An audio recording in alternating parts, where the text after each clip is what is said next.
بسم اللہ الرحمن الرحیم ایاک نعبد و ایاک نستعین۔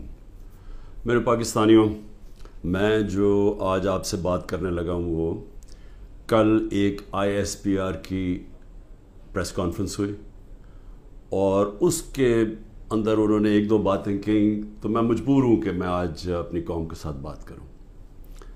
جو انہوں نے بات کی کہ یہ پاکستان کے خلاف بغاوت اور اشارہ سارا تحریک انصاف کے اوپر کہ ہم نے بغاوت کی ہے، اور یہ کہ یہ پہلے سے پلان بن رہا تھا اس کا کہ ہم یہ پہلے سے ہی تیاری کر رہے تھے بغاوت کرنے کے لیے، اور یہ اپنی فوج کے خلاف یہ سارا یہ ہم نے کیا،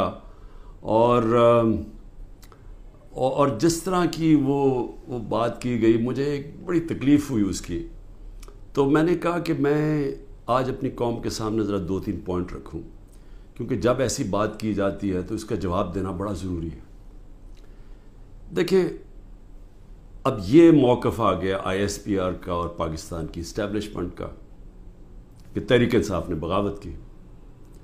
اب یہ دوسرا بھی ایک موقف ہے، یہ ہمارا بھی موقف ہے، یہ میرا موقف ہے، میری پارٹی کا موقف ہے کہ ہمارے خلاف پوری کانسپریسی کی گئی، ہماری گورنمنٹ گرائی گئی، جبکہ پاکستان کی تاریخ میں 2 سالوں میں آخری ہمارے 2 سالوں میں بہترین معیشت اوپر جا رہی تھی۔ آپ اگر اکنامک انڈیکیٹرز دیکھ لیں اور پاکستان اکنامک سروے پڑھ لیں تو وہ ان کی حکومت کا بھی پڑھ لیں جو ان کے دور میں شائع ہوا ہے، تو آپ کو یہ پتہ چلے گا کہ 17 سال کے بعد بہترین اکنامک پرفارمنس تھی، اور 17 سال پہلے اس لیے تھی کہ امریکی ڈالرز آ رہے تھے، ہم امریکہ کی وار آن ٹیرر لڑ رہے تھے۔ یہ امریکی ڈالرز آنے کے باوجود یہ اکانومی بڑھ رہی تھی، انڈسٹری بڑھ رہی تھی، ریکارڈ گروتھ ہو رہی تھی، اور اس کے باوجود کہ 2 سال کرونا میں ساری دنیا میں ایک بہت بڑا زوال آیا ہوا تھا، اس کے باوجود اللہ کا کرم کہ ہم نے اپنی معیشت کو بھی بچایا، ہم نے اپنے لوگوں کو بھی بچایا۔ دنیا نے اکنالج کیا کہ پاکستان نے جو قدم اٹھائے کووڈ-19 میں وہ دنیا میں مثال تھے۔ ایک امریکی ایک اکانومسٹ جو کام کرتا تھا ڈونلڈ ٹرمپ میں، اس نے کہا کہ اگر امریکہ پاکستان کی مثال لے لیتا تو کتنے 10 کھرب ڈالر بچا سکتا تھا۔ تو اس گورنمنٹ کو گرایا گیا ایک سازش کے تحت، تو یہ ہم کہہ رہے ہیں کہ ملک سے غداری ہوئی۔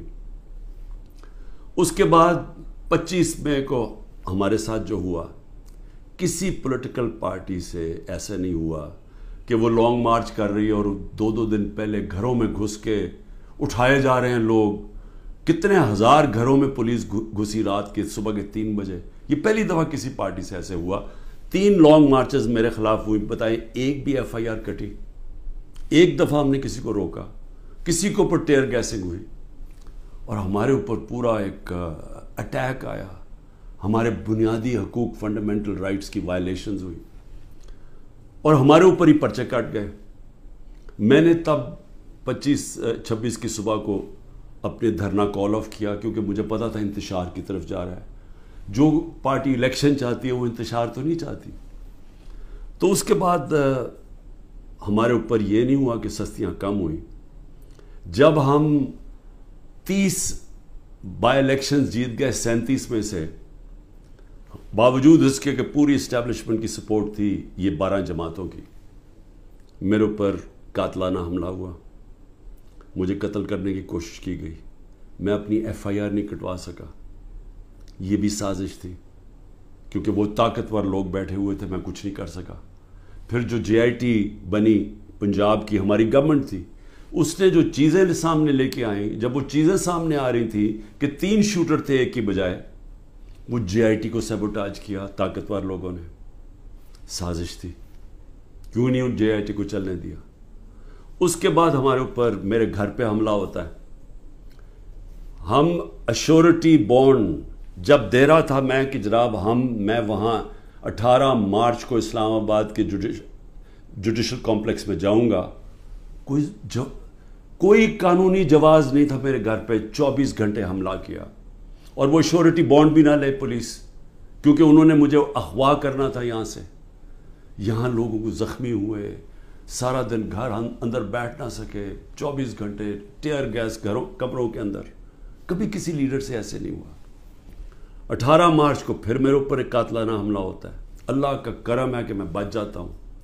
سارا وہاں اوپر ISI نے اس کو ٹیک اوور کیا ہوا تھا، جو جوڈیشل کمپلیکس ہے. CCTV کیمرہ انہوں نے بند کر دیے. پوری تیاری تھی کہ عمران خان کو قتل کرنا تھا وہاں. وہ اللہ نے ایسا کرم کیا کہ وقت میں ہم باہر نکلے، اگر اندر چلے جاتے تو دروازہ بند ہو جاتا تو ختم تھا.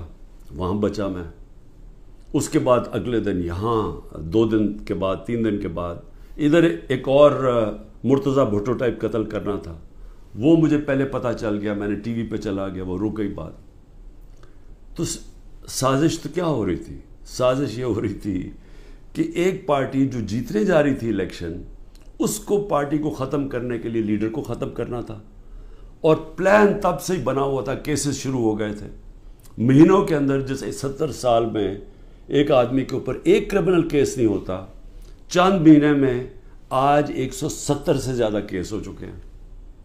یہ یعنی کون سا انصاف کا تقاضا ہے کہ ہر قسم کا جو ہر دوسرے دن کوئی نیا کیس ہو جاتا ہے.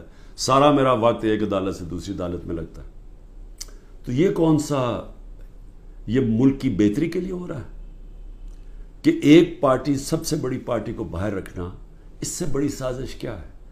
جمہوریت، سب سے بڑی پارٹی کو ختم کرنے کا مطلب جمہوریت ختم کرنا، اور جمہوریت ختم کرنے کا مطلب آزادی ختم کرنا ہے. تو یہ کیا ملک کے خلاف سازش نہیں ہے؟ اور پھر جو 9 مئی کو ہوا، اب ISPR صاحب کہہ رہے ہیں کہ جناب 9 مئی کو جو ہوا ہے وہ ایک بڑی سازش چلتی آ رہی تھی، تو وہ سازش سامنے آئی، بغاوت. مجھے یہ بتائیں کہ میں جب یہاں سے، مجھے پتا تھا پکڑنا انہوں نے مجھے 9 مئی کو، میں اس سے پہلے ویڈیو ریکارڈ کر کے گیا کہ اگر مجھے پکڑنا ہے مجھے وارنٹ دے دیں اور میں آرام سے اپنے آپ کو آپ کے حوالے کر دوں گا. کوئی ضرورت نہیں ہے کہ یہ جو میرے گھر کے باہر ہوا کہ پولیس، 1000 پولیس اور رینجرز اٹیک کر رہے ہیں. سب کے سامنے جو ہوا کہ رینجرز بھی نہیں بلکہ وہ کمانڈوز تھے، انہوں نے اٹیک کیا، شیشے توڑے. عملہ جو بیٹھا ہوا تھا رجسٹری آفس کا اسلام آباد ہائٹ کو، اس کو مارا، وکیلوں کو مارا، مجھے لگا ڈنڈا، مجھے اس طرح لے کے گئے جس طرح کوئی دہشت گرد ہے. غیر قانونی طور پہ مجھے پکڑا. کیا یہ بھی سازش کا حصہ تھا؟ کیونکہ اس کی وجہ سے اشتعال آنا تھا لوگوں کو. اور ہمارا موقف یہ ہے کہ اس کو استعمال کر کے ایک پورا کریک ڈاؤن کیا گیا جو پہلے سے پلان تھا. ہو ہی نہیں سکتا کہ 2 دنوں کے اندر آپ 10,000 لوگوں کو جیلوں میں ڈال دیں پکڑ کے، جب سے پہلے سے پلان نہیں بنا ہوا تھا. اور اس کے بعد جو بھی چیزیں ہو رہی ہیں کہ جو PTI کا ہے اس کو پکڑ لیتے ہیں، جیلوں میں ڈال دیتے ہیں، بری طرح رکھا جا رہا ہے، تشدد کیا جا رہا ہے، کسٹوڈیل ٹارچر کی جا رہی ہے. اور جو ہاتھ کھڑا کر کے کہتا ہے جی میں تحریک انصاف چھوڑ رہا ہوں، سب کچھ معاف.